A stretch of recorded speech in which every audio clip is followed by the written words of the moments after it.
Salut tout le monde, c'est Catherine avec un K. Aujourd'hui, on se retrouve pour un tuto sur ma chaîne. Un tutoriel. Je dis un tutoriel, mais c'est la première fois que je le fais, donc je sais pas ce que ça va donner. Aujourd'hui, je vais faire des bombes pour le bain pour la fête d'une de mes amies.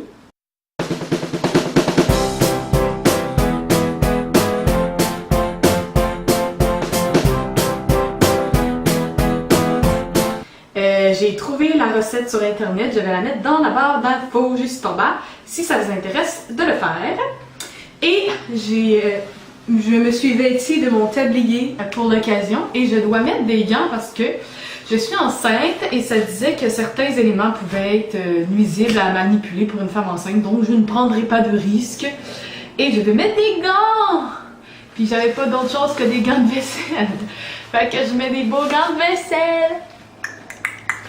Et voilà! Alors, pour commencer, pour faire des bombes de bain, moi j'ai tout rassemblé ce que j'avais besoin ici, donc je ne me sauverai pas et vous pourrez être au courant de tout. Pour commencer, j'ai besoin d'une tasse de bicarbonate de soude.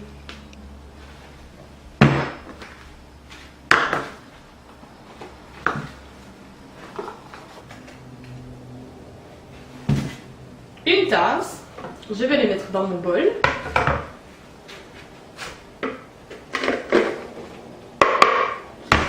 Ensuite, je dois mettre une demi-tasse de crème de tartre.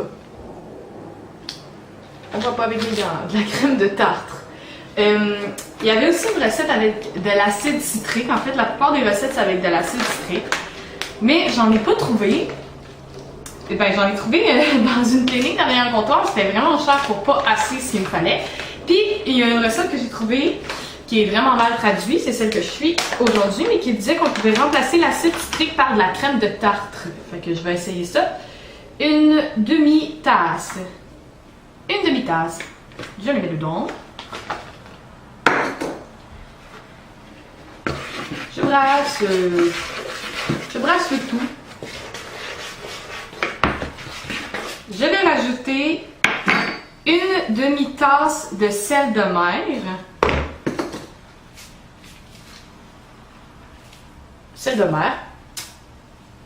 On pouvait aussi utiliser des sels minéraux ou du sel d'Epsom. Moi, j'en avais pas. Puis ça disait qu'on pouvait changer le sel d'Epsom par le sel de mer. Donc, une demi-tasse. Puis c'est même pas obligatoire en fait dans la recette que j'ai, mais je veux bien réussir. Fait que j'ai fini. Bon. Une demi-tasse, je le mets dedans. Ensuite, une demi-tasse de fécule de maïs, là vous allez pouvoir voir où je l'ai. De fécule de maïs. C'est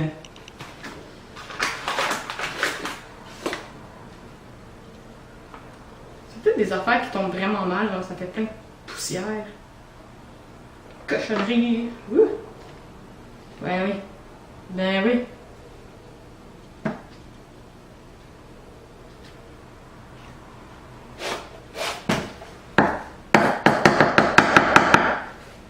J'en ai juste mis partout, là, mais bon. Une demi-tasse. Je verse.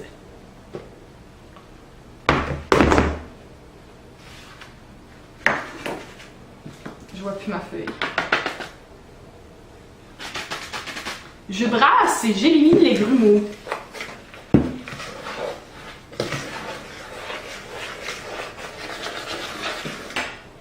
Ensuite, je mets 1 à 2 cuillères d'huile de canola. Ou d'huile d'amande. Moi, j'ai de l'huile de canola. 1 à 2 cuillères à soupe. 1 et 2. Ça dit de mettre 20 à 30 gouttes d'huile essentielle. Mais comme je veux faire plusieurs boules de bombes à bain avec une odeur différente, avec de l'huile différente puis un colorant différent, je vais pas le mettre tout ça dans mon mélange. Fait que je vais brasser ça.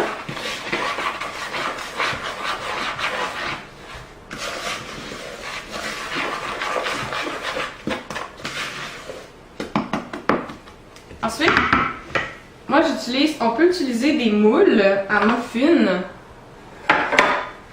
ou un rack à glace. Où est mon rack à glace? Ou un rack à glace. pas de compte-gouttes, j'ai pris une seringue pour faire mes gouttes. Ouais, je pense que je vais faire une petite boule de même. Une petite boule comme ça. Puis je vais le mettre dans un moule à muffin. Donc, voilà ce que ça donne. J'espère que ça va sécher vite, mais je vais aller voir sur internet s'il y a une façon que ça sèche vite, puis j'espère que ça va bien sécher pour que ça fasse des belles bombes de bain, puis je vous dirai le résultat dans les commentaires. C'est ce qui met fin à ma vidéo sur les bombes de bain. Si vous avez aimé, n'hésitez pas à mettre un pouce en l'air et à commenter. Merci, bye!